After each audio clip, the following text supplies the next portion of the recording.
Preface of the book. By the side of David Allen Rivera, December 2003. As I sit here preparing my book for publication, I can't help but to think back to the time when this project was nothing more than a stirring of curiosity within me. What you are holding in your hands is the culmination of 25 years worth of reading, research, writing and effort to make people aware of the growing danger around them. Back in 1978, I was given a cassette tape that had been recorded at the Open Door Church in Chambersburg, Pennsylvania. The guest speaker was a gentleman by the name of John Todd. He identified himself as a former witch who was involved in a secret order of the elite known as the Illuminati, who had been controlling world events for over 200 years, and whose ultimate goal was to establish a one-world government. I was quite shaken after listening to this tape, because in high school and college, I had begun to delve heavily into the facts and circumstances surrounding the assassination of President John F. Kennedy, and had come to the conclusion that there indeed was a conspiracy to kill him. I believed that this plot had been so pervasive and all-encompassing that it reached into the highest levels of government. Now, here was a man who was elaborating on the existence of a group who had the power, means, and motive to carry out such an act. His tale was just so incredible, so unbelievable,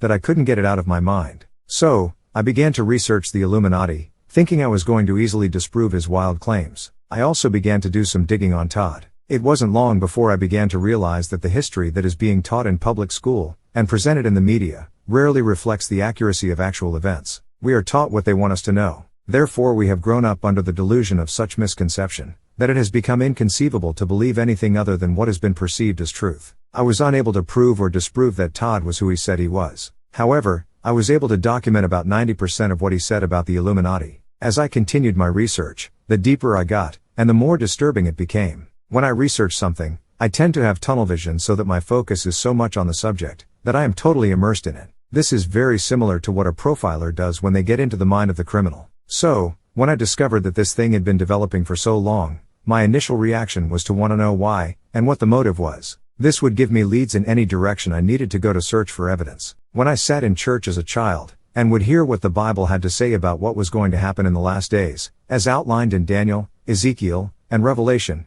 it was really hard to imagine how that all could be possible. But, I began to realize that prophecies made over 2,000 years ago were beginning to be fulfilled. I also realized that I could not approach this research from a physical standpoint, because it went far beyond a natural understanding. When you consider the spiritual foundation, then you can begin to comprehend what is now happening all around us. For 6 years, I spent hundreds of hours into finding out all I could concerning the Illuminati. The result was a manuscript in 1984 titled The Illuminati Conspiracy and the Coming One World Government. A Christian bookstore in the area agreed to sell copies of it as I began to contact a few companies in the hopes of getting it published on a larger scale. There was nothing available at the time which pulled together all the different aspects into one reference source, so in that regard, it was a groundbreaking work. But alas, a first book, by a no-name writer, on a controversial subject, did not get any attention. The manuscript was filed away in a box. Then, in 1990, during the Persian Gulf crisis, President George Bush began talking about a new world order.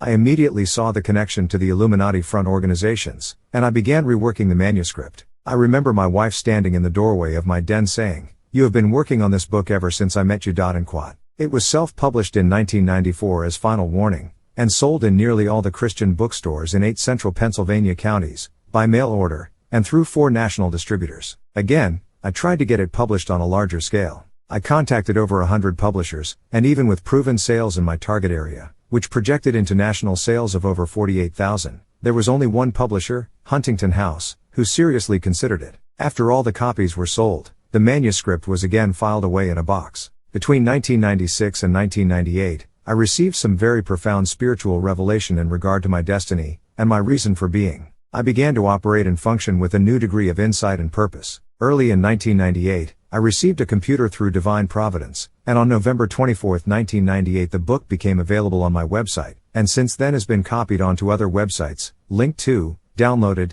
and printed by thousands of people. However, in mid-2003, many people began to request copies of the book. It is now 20 years since the initial publication of Final Warning, and many people have begun to see the many changes that have occurred in that time. The world is indeed a very dangerous place, but it is by design, and it is with purpose. I have corrected some statistics, and added some new information in certain sections, but because of the space constraints, I decided not to completely update the book. Since much of the research was done between 1978 and 1984, the book may come across as being dated. However, I would like to remind the reader that this is a history book, and its focus is the origin and development of the movement toward one world government. In a sense, this book is a collection of files which provide a concise overview of the entire subject. Just as an attorney would do, I have taken it, pulled it apart, examined every piece, then put it all back together. The purpose for this is to systematically and methodically build my case, and produce the evidence that will prove my contention. In addition, please understand that this is a reference work. One person,